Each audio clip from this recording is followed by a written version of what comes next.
I like that. That was my first time using a countdown. Yeah. Hey, good evening. Hope you're having an awesome day. See, Clint, we already got one viewer. Anyways, I'm Patrick Russell. This is Clint Musgrove.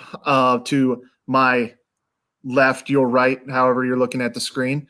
Coming at you live here on Next Level Wellness.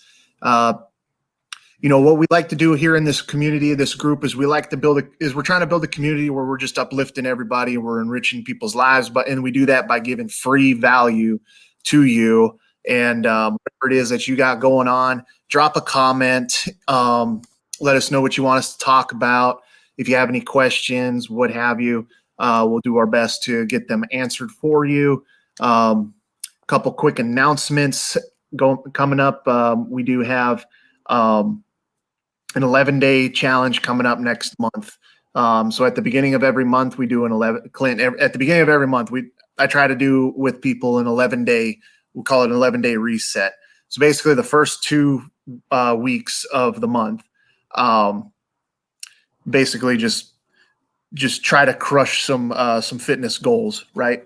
Focusing that time on building strong habits with your diet and promoting healthy lifestyle choices. So, and what I do with that is, just make it a friendly competition where here's where you start, and at 11 days, here's where you end, and whoever wins gets a prize, whatever. No big thing, right? Just all in the purpose of trying to promote just a good lifestyle, right? So we got that going on, and it was Mother's Day this month, and we got to recognize some mothers in the group. So that's awesome. And their gifts actually showed up today. So those will get sent off in the mail to them. Next month we have Father's Day. So I'd like to do the same thing for them, but I think the fathers will be a little bit more vocal about it. So we might have to do a drawing or something. So, we don't break the bank of Patrick Russell. So, but more than happy to recognize, wonderful parents. So, anyways, Clint, I'm going to pass it over to you. Let you go ahead and introduce yourself, and we'll go from there. Okay. Well, Patrick, thanks for having me on. My name's Clint Musgrove. Like Patrick, I was prior military and transitioned, and I was a medic in the military. And so health and wellness has always been kind of something that I'm passionate about, something that I try to pursue and promote. I think that a lot of times we overcomplicate it. And so I think having something like this where we can answer some questions or just kind of let people pick our brains is great. I currently work for DHS, and I'm happy to be here. And if you hear any strange noises in the background, I do have a bulldog running around here, so I apologize for that, but I'm glad to be here. So Clint, what do you do with Homeland Security? So specifically, I work with FEMA. I work with our Public Assistance Division, and so I've been doing that for several years, and it's been really great. It's a really great mission, great agency, and we really get to serve people in a lot of ways that most people are unaware of. So it's good work. Yeah, I know when we first spoke, when you hear the word FEMA, you all of a sudden start thinking of the abandoned Walmarts and Denver airport and all of these things. And we had a good laugh about that. So what led you to FEMA? And what do you think about FEMA and what are you doing with them and all? Specifically, FEMA was kind of I just kind of fell into it. Honestly, I was looking for something new, and at the time I thought, well, FEMA seems like a good option for me. Prior combat medic, I felt like I leaned towards, or at least I kind of over romanticized, thinking it was a lot more search and rescue type operations and things like that.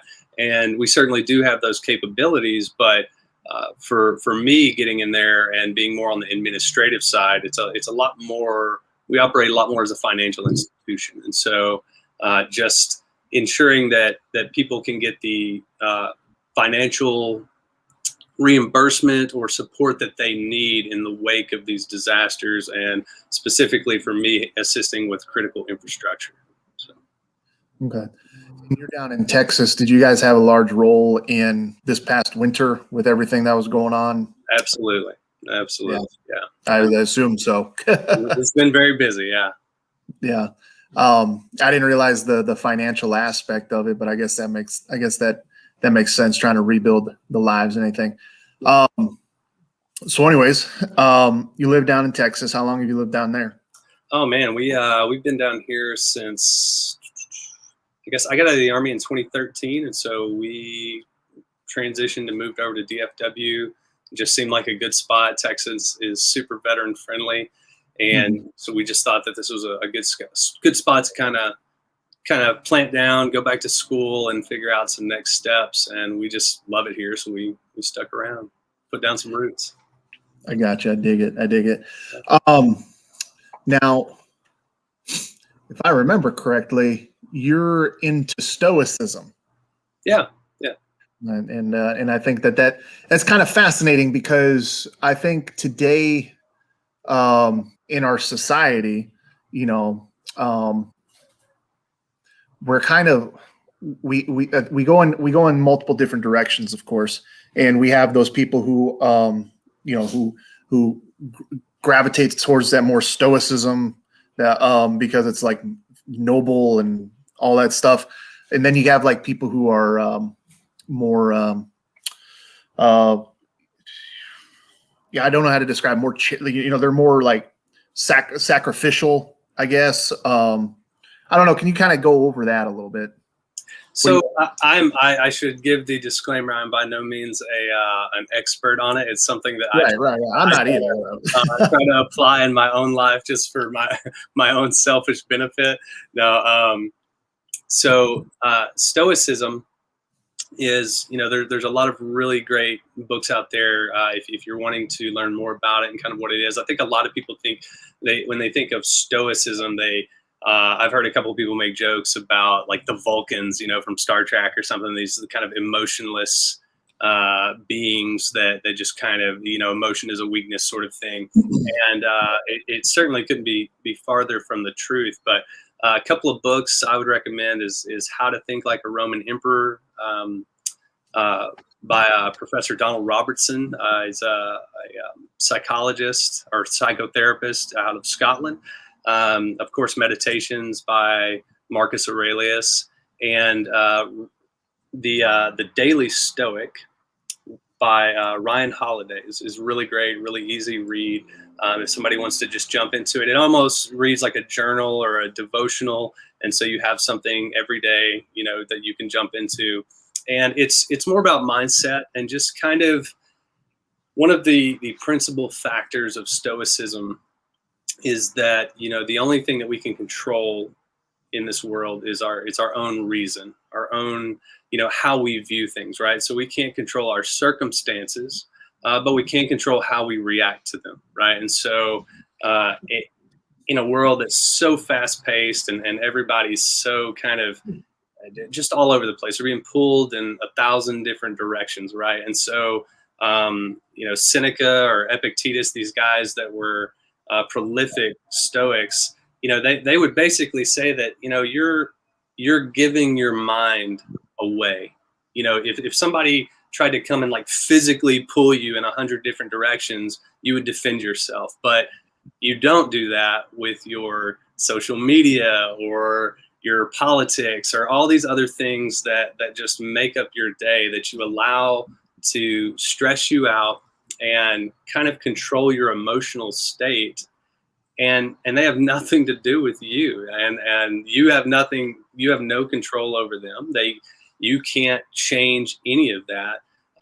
However, you might let something small, something you see on Facebook just ruin your entire day. You've got 24 hours in a day, and you may read something on Facebook that takes you 30 seconds. And because of your reaction to that, you're going to let that control how your day goes. And that's just a terrible and exhausting way to live. And so Stoicism really really helps you to kind of dial that back, see what's important in your life, and be grateful. There's a lot of gratitude to it, and but being realistic about your expectations so that you don't have this kind of roller coaster of emotions when hard times or good times come. You don't let it overwhelm you. Yeah, I dig it. I'm glad you brought it up with the whole mindset thing, because that's why I kind of brought it up too. Because I think it's fascinating. I never paid no real deep attention towards anything that was stoic or anything like that. I didn't even really know what it meant. I just thought of like, nobleman or whatever. But how it can really affect your mindset. And like you say, like, you can't control other people, you can't control the circumstances, you can't control what it is, but you can only control how you react to it, and how you move on. And from what I understand since looking into it, it's almost like you're just accepting your acceptance of your own fate, basically. Yeah. And whatever happens, happens, and and I think I just think it's important to note, because like I was trying to get at, earlier, and with the way that everything's going on, we got this, like, gas shortage. People are losing their minds. Gas is the new toilet paper. And even then, when the threats of quarantine, everybody flocked to get, toilet paper for, and cleaning off shelves and wherever, like every man for them damn self. And you had like some people who were just like, whatever, like, I'm just going to continue living my life the way it is. And then you had those people who were about to run towards the hills and start forming their own militias, and like the mere mention of quarantine and restrictions, they're getting ready to go after their governments. And it was like, come on, man. Like, yeah, so I think there's a lot of dynamics that we're seeing in society today, and for me, it's unsettling, but which is what kind of interested me about the Stoicism thing when you and I had mentioned it, because I've never met anybody who actually like dived into it, because as a Christian, it's very like, I don't want to say counter, but it's two different things, but that kind of moving in the same direction. They parallel each other, kind of deal. Whereas like a Stoic, again, is like your fate is already predetermined, kind of deal. And then the Christian, the fate is not that it's predetermined, but you have the free will to guide it, kind of deal. Right. So that's fascinating. And so I guess just on the set of mindset, just to keep it on, to move it forward on with mindset, how do you think, with everything that's going on, with things that are going on today, with all the scares going on, do you have any kind of recommendations or any insight into into how to go about that, so people don't like lose their minds? Man, that's a multi-million-dollar question there.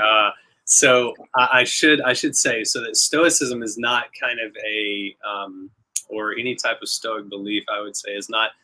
It's not this kind of, well, I can't do anything about it, so I'm just gonna, like, you should still, if you have the opportunity to make things better for yourself or for your fellow man, and it doesn't, you're not doing it in a way that contradicts what the Stoics would refer to as virtuous or virtue, then you absolutely should. It's not just kind of like sitting back and just waiting for the end of the world to come, kind of thing, and be like, well, this is fine, That's fine.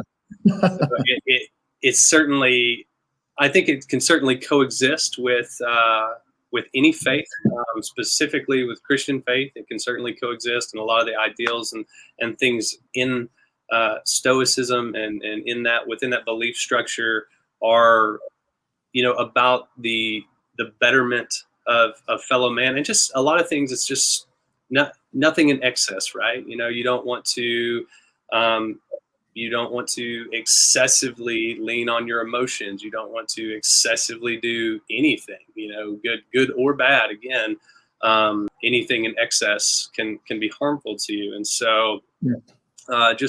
Just being aware, and it's kind of you brought up Christianity, so I would say that from a Stoic perspective, whereas a lot of Christians have hope, or if they're going through things that are um, traumatic or whatever the case may be, a lot of times, just um, statistically speaking, it seems that people of faith seem to cope with traumatic events better because they Yeah. they have a end goal in mind. It's like, okay, well, this sucks, but I know where I'm going, and I have faith in that. And so there's a lot of hope that's built into that, and that's a powerful thing. And stoicism, I would say, kind of operates in that same facet, in that just coming to terms with reality and saying, like, what, um, the way things are going to work out. There is some free will in there, and I do have control over certain aspects of my own reason, right? My own life. So I can make things happen, but it doesn't provide any value for me to fight circumstances that I can't control. Mm-hmm. And, you're just essentially, in layman's terms, like, don't spin your wheels, man, and, Yeah. but so to speak into that question, not to overgeneralize, because it's been it's just been crazy. 2020 was absolutely insane, and a lot of people are struggling, a lot of people are suffering, and so I guess I would just encourage people. I don't want to paint in broad strokes, but I would just try to encourage people to never suffer without taking value from it. Like, assign value to everything that happens in your life.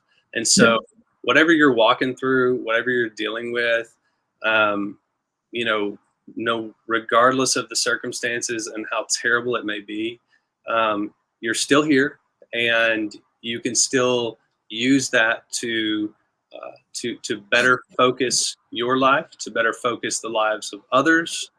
And as cliche as it may sound, if you go through something, if you go through a temporary pain and you don't use that for long-term growth, or as my buddy Joel Neeb would say, post-traumatic growth. If you're not using that to move towards another positive outcome, then you're doing yourself a great disservice. No, I'm really glad you said that, because you're hinting at what was going on in my head. I just couldn't get it into words, but taking the good out of the bad. And I think that's something that I teach.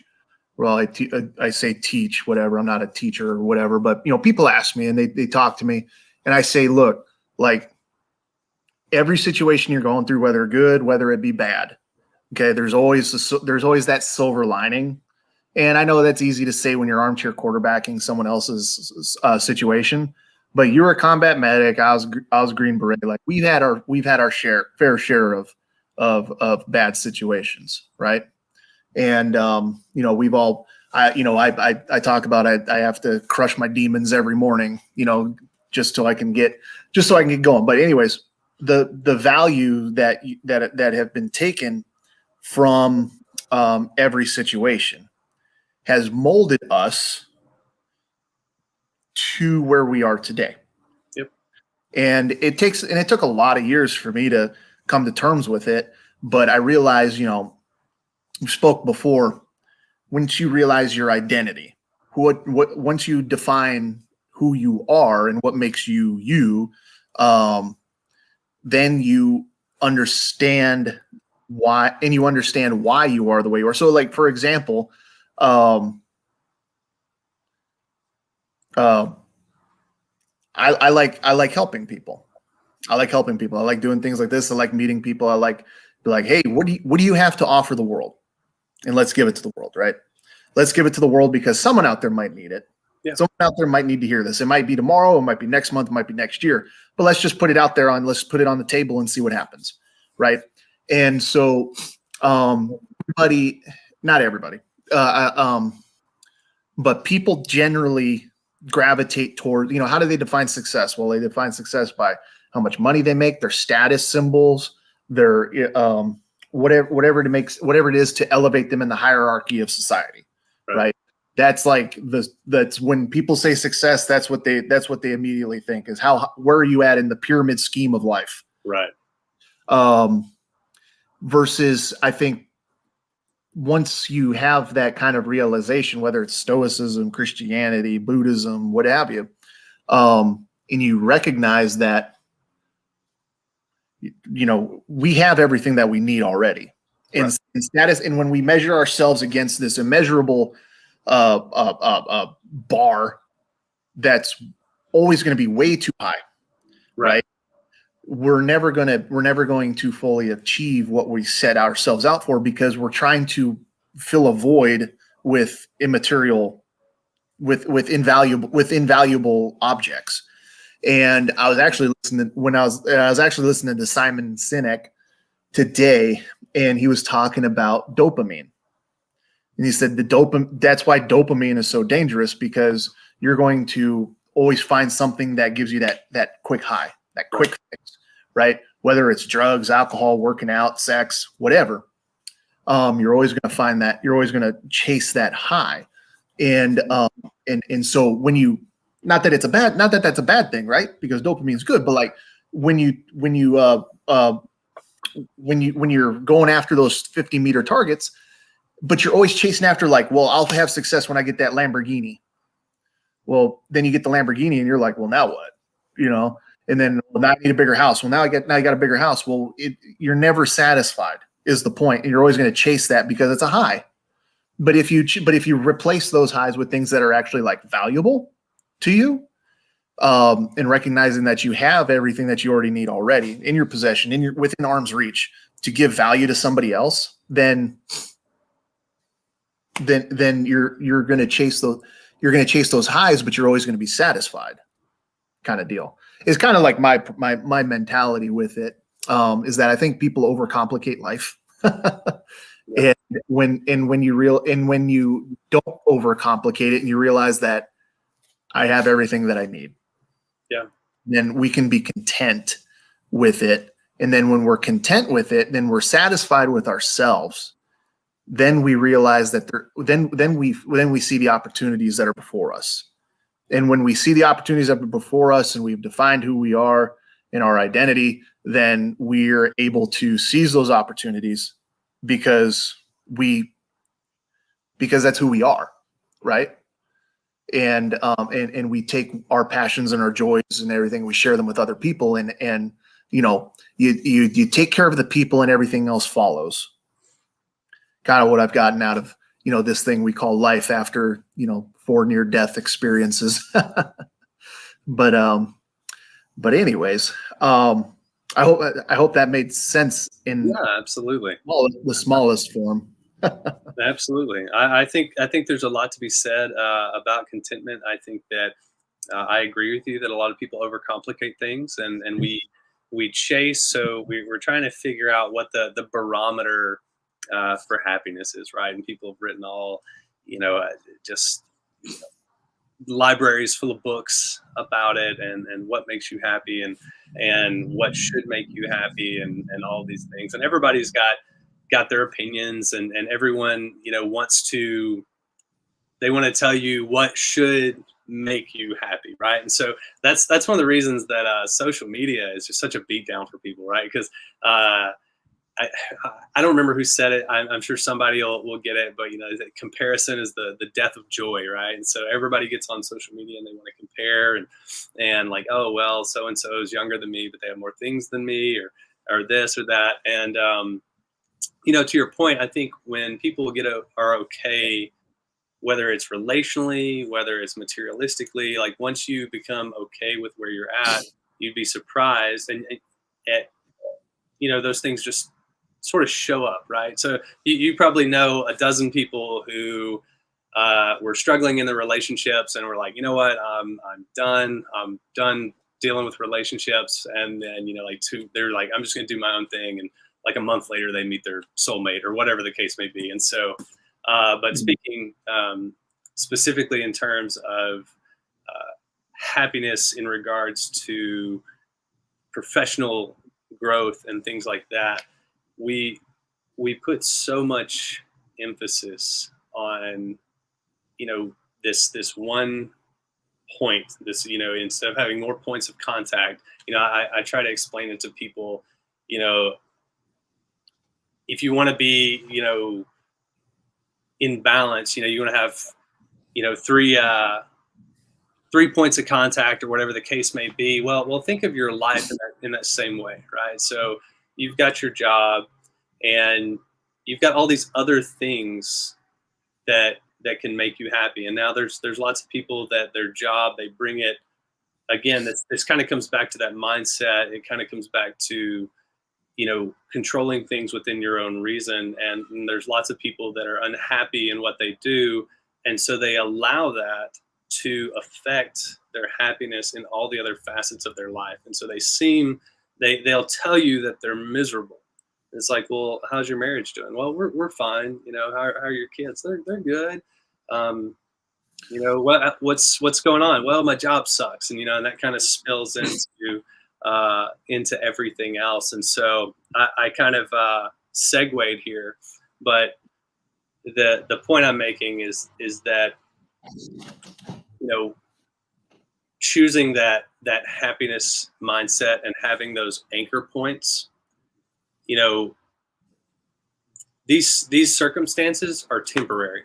So maintaining the things that are important, and waiting for something else that comes along, and making sure that you are prepared and that you're not just sitting around moping and whining about your circumstances, but that you're ready when your circumstances can turn the corner and you're prepared to make that jump.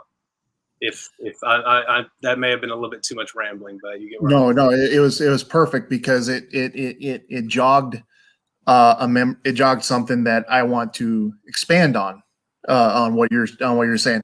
But by the way, it's just saying Facebook user on our end. So you all that are posting the comments, love you guys, but it's just saying Facebook user. So I don't know why, but I saw somebody asking about your gains at the gym, bro. Just like, yeah. Well, I was like, I wish I knew who was saying this, because I could address it, but but it's just saying Facebook user on our end. I don't know why.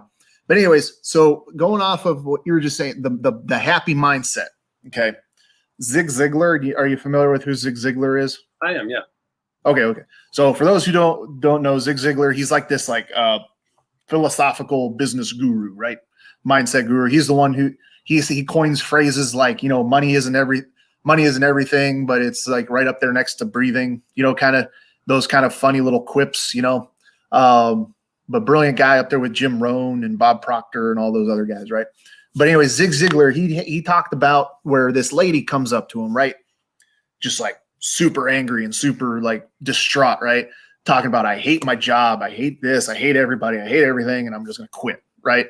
And Mr. Ziglar, you're going to help me quit my job and find my dream, right? And so he's like, well, hold on there, Missy, and goes through the whole story. But the bottom line is that,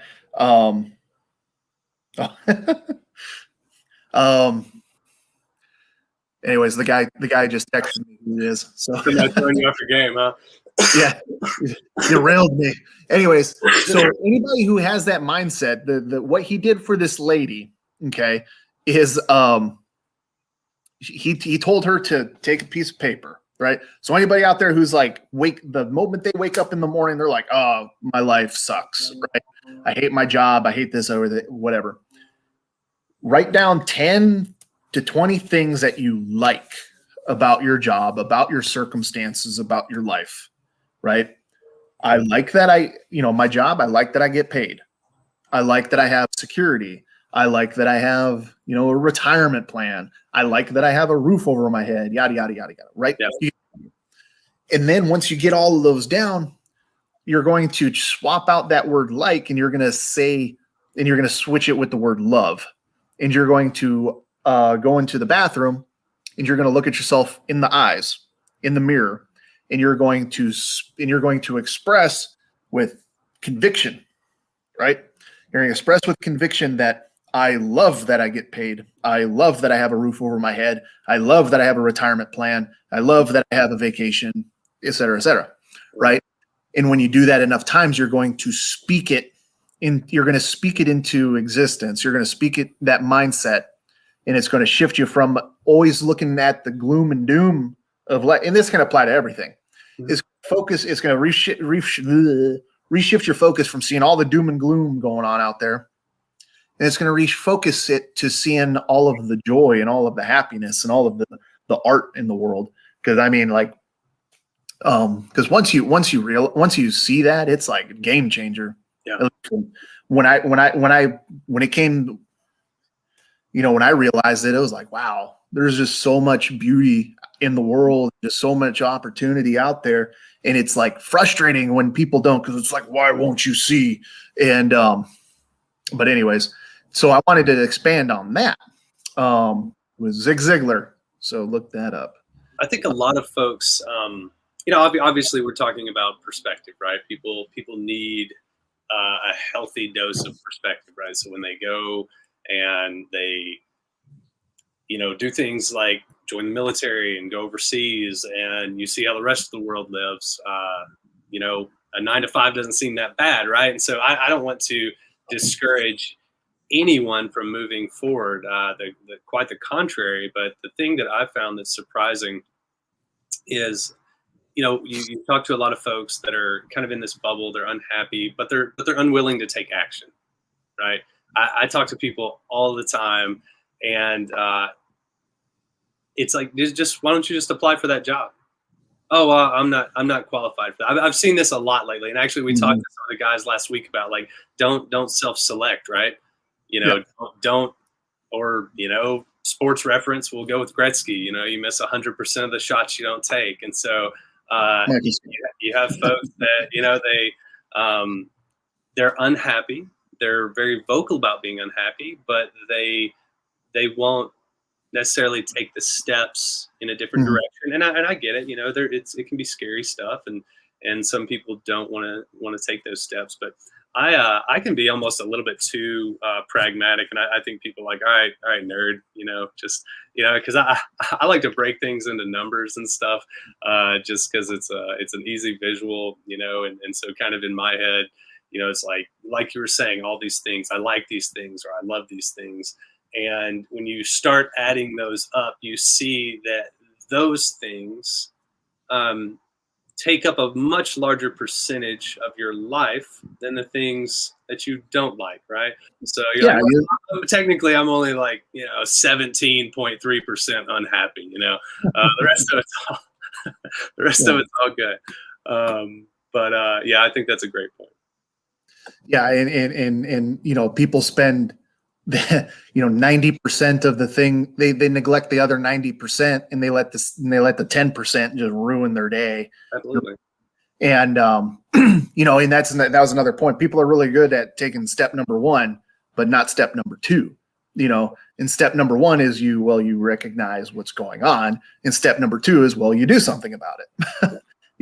And most people, when they get on that, they get on that step number one, and they're like, I just want to tell you all of the things that are on my mind, but I don't want a solution to it, because once I get a solution, I no longer have a problem to share. And it's like, maybe you find a solution, and then you start, instead of talking about your problems, you talk about your solutions, and you try to help people. That kind of just brings that whole thing. Well, I think anyone that, that would be my advice to anyone out there that's struggling professionally, struggling relationally, spiritually, emotionally, whatever the case may be. If you're struggling in any of those facets of your life, one of the best things you can do, and I'm not being facetious here, I mean it wholeheartedly, is get out and do something kind for someone else. Yeah. Get up, go, whatever, write it on your board. Today I'm going to, I don't know, I'm going to buy somebody on the side of the road lunch, and I'm going to sit down with them and be like, hey man, like, so what's up? What's your story? How'd you get here? Or just getting out, serving at your church or the homeless shelter or the food bank. I mean, it's for me, and I'm not going to get on my box here. I'm not going to preach. But this last year, I know there was a lot of fear, a lot of just uncertainty, but there's also a lot of opportunity, and there still is a lot of opportunity. Everyone is, mental illness is at all-time high. Depression, is just running rampant throughout our country, and we can do something about that. We can take little steps to help the people around us in our lives, and try to motivate them and let them stand on our shoulders a little bit. And that's just getting out there and serving others, showing kindness. And you just can't push that enough these days, because everyone's so it's weird. It's a weird dynamic. I feel like I'm struggling socially, not because because you talk to people and everyone has got such strong beliefs these days, and they want to tell you all about it. And it's like, man, I'm just here to like help clean up the yard. Like, do we have to talk about all this crazy stuff? Anyway, talk less, listen more, serve others, and you'll start feeling better pretty quick. Brilliant. I couldn't have said it I could not have said it any better. And the value that comes with that is I think it just, like money, for example, money is like the biggest stressor ever. It's a terrible master, right? It's a useful tool, but a terrible master. And everybody just, I mean, that's what the world revolves around, is making money. Right. I mean, making investments, going to work, everything we do revolves around making money. And it's so we build this relationship where we're dependent on money, and everything that we do is for the purpose of money. And something as simple as changing your relationship with that, changing your mindset around money and how money works, and using it as a tool rather than a god. I mean, it shifts your whole life, because you're no longer chained to it. Now you use it to expand your mission. You expand your outreach on there. Simple as like going to Starbucks and being like, pay for theirs too. And they're like, what? I mean, it like blows people's mind. I'll go into the drive-thru and I'll look behind me. I see some young couple, whatever, but like, I got theirs too. How much is theirs? Like $50. Like, okay, whatever. 50. I can make $50. I can always make $50. And like, whatever, here you go. Here's money. And like the lady starts crying. She's like, oh my God, that's so nice. I'm like, whatever. She's like, what do you want me to do? I'm like, just don't do anything. Just give them their food. See you later. And drive off. And I don't say that to pat myself on the back or whatever, but it's just like, it's such an uncommon thing. But it's so uncommon that when it happens, people are just like, oh my God, like, what are you doing? You're being kind. Like, what? And I think that if more people did it, let me put it this way. Okay. I have a friend. He says, if there's an idea, take it to its most extreme levels. Right. And, we bring up, one topic, you take it to extreme, and it's like, the whole world explodes, but you take something like charity, for example, you take it to its most extreme, and people love one another and take care of each other. Like, what's wrong with that? There's nothing wrong with that. Nothing wrong with that at all. Yeah. When we share that. So that's a non-negotiable for me. And I also encourage that for other people, because it really just does change the whole game once you start making it a non-negotiable, because you become something greater than yourself. and you start caring about other people other than yourself, and you realize like, oh, it's not so bad. You know, it's bizarre that kindness has become uncommon, right? And so, one of the things I've had many talks with a lot of my buddies and stuff over the last couple of years, and not to even jump down that insane rabbit hole of all the division that's kind of going on right now, but the one thing I try to encourage them with is that there's universal truths, right? I mean, something that's right is right all the time. If it's wrong all the time. And we've just kind of gotten into this cycle, I think, where people are like, well, I'm only going to be kind to someone that, identifies with my beliefs. I'm only going to be kind to someone that looks like me. I'm only going to be kind to someone that lives in my neighborhood. And I'm sorry to everyone that feels that way, but that it's too easy to be kind to to the people that you like. What shows self-control, what shows virtue, is being kind to people that you may not like, because right is right all the time, and you don't get a free pass to treat someone wrongly just because you may not identify with them. And so that concept, it shouldn't be, children understand it, right? It shouldn't be something that's so unattainable and so hard to grasp. This is not some abstract thing that we should be struggling with. It's too easy. It's too easy. And the sad part about it is that kindness, as cliche as it sounds, it benefits you so much more than it benefits the other person. And yeah, because everything reciprocates, and the more you give, the more you get. so, Yeah, I didn't mean to cut you off there. no, it's good, man. It's fine. I was gonna Yeah. pretend like the screen froze, and The dogs keep barking, and I'm just wondering like who's coming up my driveway or whatever. But yeah, no, given on that. So like a couple things, if it feels like you're obligated to do something, or it feels like you're deserving, or the person's deserving, and then it's obligation and deserving, then it's not necessarily grace, because, well, one, because you're either obligated to do something about it or they're deserving of it. Grace comes from when you're neither obligated and the person's not deserving of it. So like you said, it's too easy to, give someone a pat on the back that, your friend or whatever. But when it's like somebody that you just don't get along with and you just don't really care what happens to them. But when they're in need and you do something for them, you're neither not obligated and they're not deserving in your eyes. Yeah. They're not deserving of it. So, but you do it, and that's what grace is. And or if it's, I found indifference, right? So if you're let's say you're at the grocery store and there's someone in front of you and they don't have the $5 to cover what's left of their groceries, right?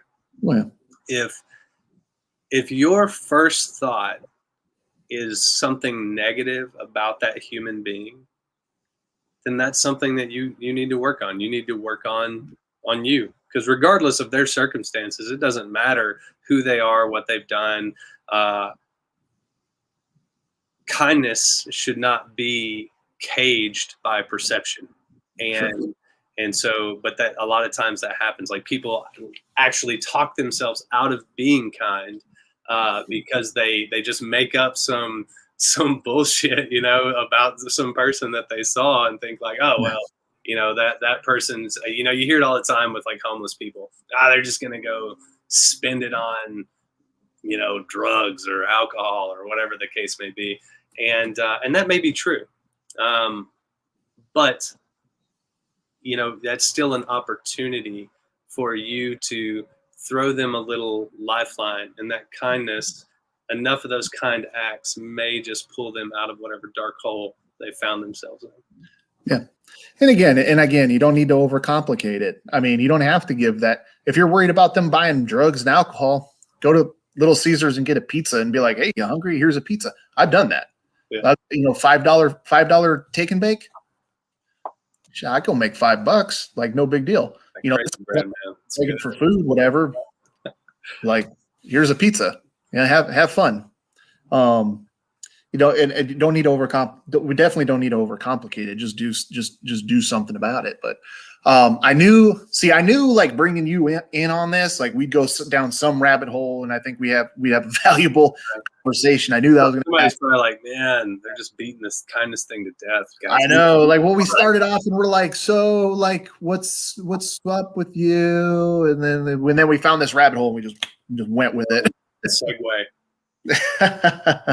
I think it's good though. It's all good. It's always good. It's always good because you never know. There might be somebody a week from now who hears it and they're like, yeah, those guys are right. And never know. And that's the point. You just put your cards out on the table. Whatever happens, happens. That's right. But man, we've gone for like over 45 minutes. Do you have any closing thoughts? No, not really. I think I feel like we can go on forever, but I think we've covered it. If I start with closing thoughts, I may segue down another rabbit hole. We'll be here for another 45 minutes. But if anyone has any questions or anything for myself, I'd be more than happy to answer them. So I don't have Facebook or anything like that. So if you get any questions, just let me know. And, I'd be happy to address it. So. Yeah. But so Clint, otherwise, it's been great being here. I appreciate you having me on. Oh yeah, we'll do it. We'll do it again. I need to get more consistent at this, anyways. But at the bottom of the screen, there's a phone number there. It does go to me. You text info to it. It lets me know that you want more information instead of just saying Facebook user, what's up, dude? And I'm like, hey, you text info to that phone number. It goes to me. We'll get you connected with whoever we need to get you connected with. We'll get you the answers that you seek. And if we don't know the answers, then we'll figure out someone who does, kind of deal. So, again, Clint, we have our 11-day challenges at the beginning of every month. So tell your friends, tell your peeps about it. You got it. Your competition. And we'll just call. I think we'll just call it there. I think we beat this dead horse down enough. And I do have one announcement that I forgot to say. Okay. For anyone that's interested in stoicism, that's interested in kind of just getting a crash course on any information or books or really just phenomenal speakers when it comes to stoicism and mindset and how it can improve your quality of life. This Saturday, actually, for all you LinkedIn users, look up Stoicon. And so Dr. Donald Robertson has been putting that out for some months now, and it's donation only, and it's aimed at the military. So anybody that wants to look into that and how stoicism and being a warrior and all that good stuff kind of coincides, it's going to have some really, really great speakers. I mean, just incredible. Dr. Robertson himself. If you don't know who J.C. Click is, guy from the Ranger Regiment, just awesome dude. A guy, coincidentally, whose name is Marcus Aurelius, who has a really great story of just resilience and the guy's an absolute stud, when it comes to mindset and just kind of encouraging people. And it's a 6-hour thing. I think it starts at 3 on Saturday the 15th, but I could be wrong. So if you're on LinkedIn, check out Stoicon. If you're interested, I think you'd enjoy it. Right on. Oh, you froze a little bit there. Okay. Yeah, man. We'll do this again. We're going to We'll do this again. We'll bring you on, make this a regular thing for sure. All right.